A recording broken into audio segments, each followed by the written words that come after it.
Então, vamos começar definindo o que é a hipertensão arterial sistêmica. Ela é caracterizada, então, pela elevação sustentada, ou seja, contínua, da pressão arterial sistólica de forma crônica.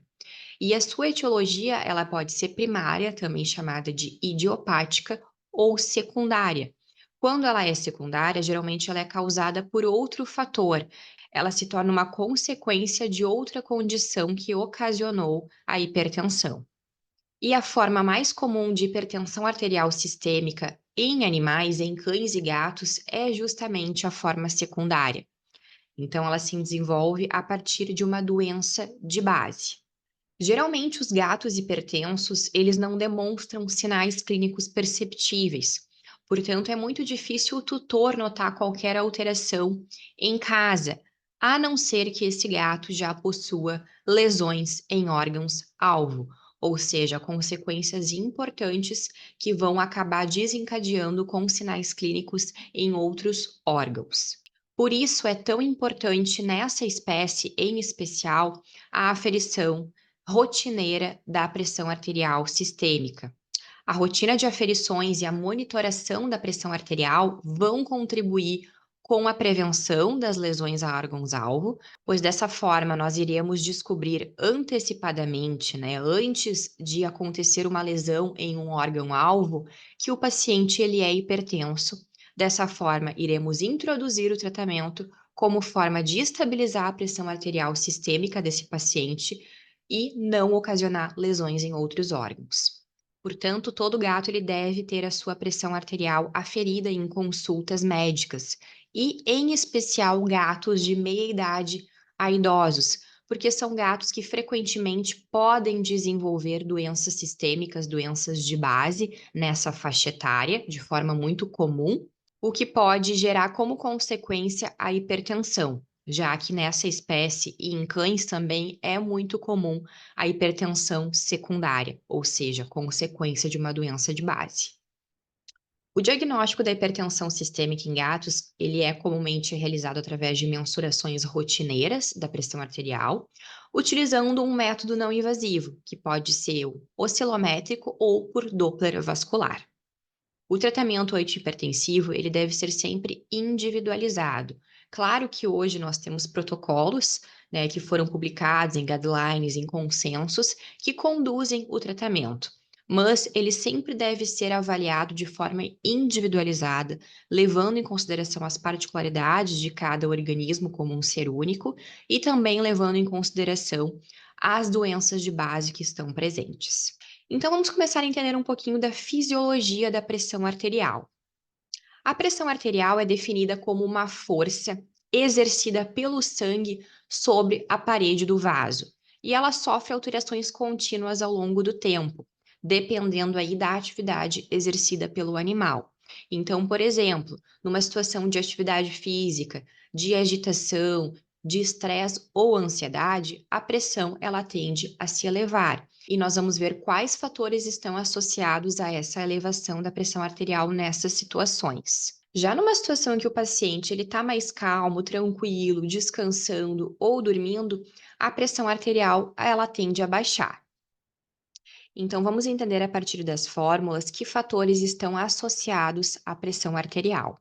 A pressão arterial é o produto do débito cardíaco vezes a resistência vascular periférica. Então, produto é um fator que a gente tem como resultado de uma multiplicação. Então, o débito cardíaco multiplicado pela resistência vascular periférica vai nos dar o valor de pressão arterial. E o que é o débito cardíaco? Débito cardíaco é a quantidade, é o volume de sangue que é bombeado para fora do coração por minuto. E resistência vascular periférica, nós podemos entender como uma força que é feita pelos vasos sanguíneos contra o fluxo sanguíneo. Bom, e o débito cardíaco também é o produto de outra multiplicação. Débito cardíaco é igual a volume sistólico multiplicado por frequência cardíaca.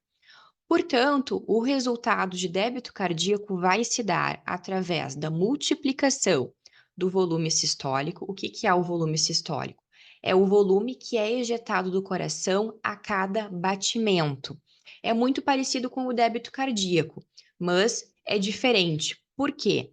Porque débito cardíaco é o volume de sangue que é bombeado do coração por minuto, e o volume sistólico é o volume de sangue que é bombeado do coração a cada batimento. Portanto, débito cardíaco é igual a volume sistólico, a volume que é bombeado do coração a cada batimento, multiplicado pela frequência de batimentos cardíacos, quantidade de batimentos que esse coração faz por minuto, de contrações que ele faz por minuto.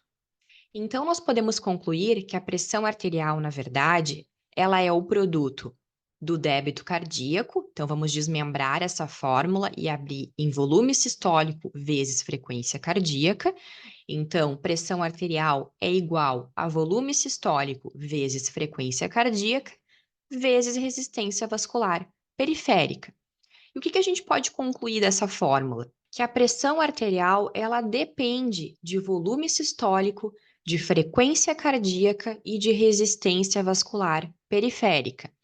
Portanto, se nós temos aumento em qualquer um desses fatores, nós teremos um aumento da pressão arterial. Assim como, se nós tivermos uma redução de qualquer um desses fatores, nós poderemos ter queda da pressão arterial. Então, vamos voltar agora na situação de um paciente que acabou de fazer uma atividade física ou que passou por uma situação estressante. A frequência cardíaca desse paciente tende a aumentar. Portanto, este fator estará elevado na fórmula, fazendo com que a pressão arterial também se eleve. Vamos pensar agora na resistência vascular periférica. A resistência vascular periférica está elevada quando nós temos um aumento, por exemplo, da vasoconstrição dos vasos. Então, a gente está vasoconstringindo, aqui é um vaso normal, aqui é um vaso constrito. Ou seja, o diâmetro para passagem de sangue se reduziu. Então, a resistência do vaso aumentou. Consequentemente, esse fluxo ele passa por ali com uma pressão maior, ele passa turbilhonando mais, ou seja, a pressão arterial aumenta. Já um vaso que está vasodilatado, ou seja, o calibre dele aumentou em relação a um vaso constrito, o fluxo sanguíneo aqui passa com muito mais tranquilidade, sem turbilhonamento. Então, a pressão aqui ela tende a reduzir, porque a resistência do vaso ela reduziu. Então, o fluxo sanguíneo ele passa com uma facilidade um pouco maior. Se nós temos uma vasoconstrição, um aumento da resistência vascular periférica, consequentemente também teremos um aumento da pressão arterial. Assim como se tivermos uma redução da resistência vascular periférica, teremos uma redução da pressão arterial. Numa situação em que o paciente está vasodilatado com a resistência vascular periférica muito baixa, então, nós teremos queda da pressão arterial em virtude da queda deste fator aqui. Isso é muito comum de acontecer, por exemplo, nos choques distributivos, em que há uma vasodilatação excessiva. Por exemplo, isso acontece muito comumente no choque séptico ou na anafilaxia. Então, são situações que a gente tem uma vasodilatação importante que culmina com a hipotensão do paciente e choque. Então, em situações fisiológicas, quando nós alteramos qualquer um desses fatores, nós podemos ter oscilações na pressão arterial. Assim como num paciente em que é necessário manejar os valores da pressão arterial, nós podemos, por exemplo, alterar esses valores através dessas variáveis para que a gente tenha um resultado de pressão arterial, ou maior ou menor. Bom, a pressão arterial sistêmica, ela precisa estar em valores adequados para que a perfusão tecidual do paciente seja adequada. Então, de acordo com a literatura, os valores médios devem estar acima de 100 até 140 milímetros de mercúrio para cães e gatos. Se a pressão estiver abaixo desses valores ou acima desses valores, a perfusão tecidual poderá estar prejudicada, promovendo principalmente hipóxia e morte celular. Por isso é tão importante nós fazermos o controle da pressão arterial em cães e gatos, porque tanto a hipotensão quanto a hipertensão são muito danosas para os nossos pacientes. O organismo, de certa forma, ele está muito bem preparado para lidar com as alterações da pressão arterial. Nós temos dois sistemas, basicamente, que controlam de forma mais efetiva a pressão arterial, que é o sistema de longo prazo e o sistema de curto prazo. O sistema de curto prazo, ele é protagonizado principalmente pelo sistema nervoso central, através dos barorreceptores. Então, os barorreceptores, eles são os principais representantes do controle da pressão a curto prazo. Eles se encontram principalmente no seio carotídeo e no arco aórtico.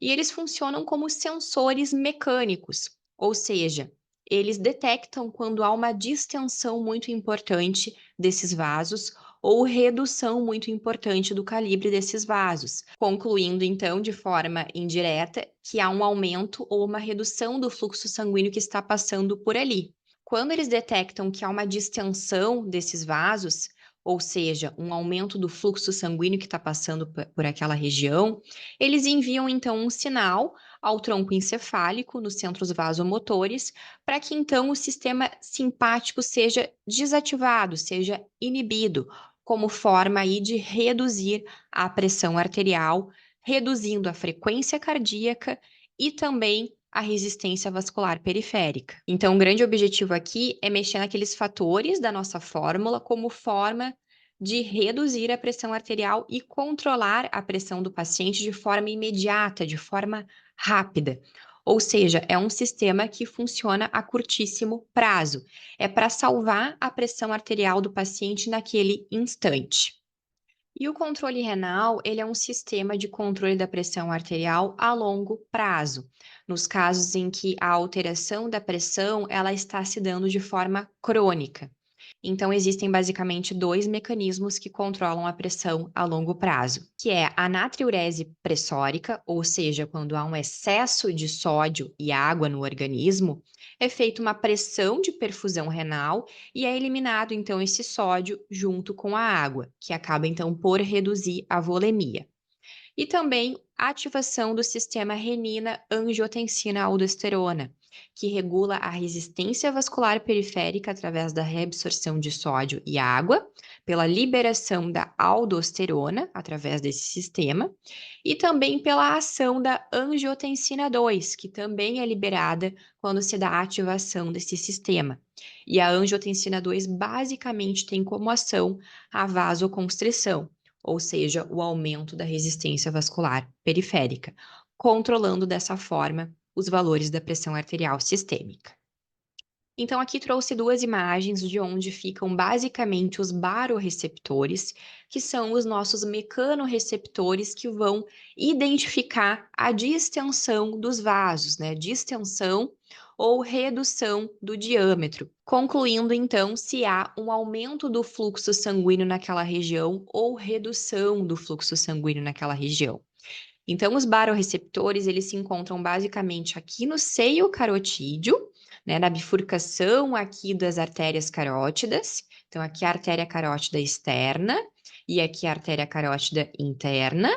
E eles também se encontram nessa região aqui do arco aórtico, ou seja, quando ele sai aqui do ventrículo esquerdo, forma o arco e depois se torna a aorta descendente. Então, é bem nessa região aqui do arco que estão também barorreceptores.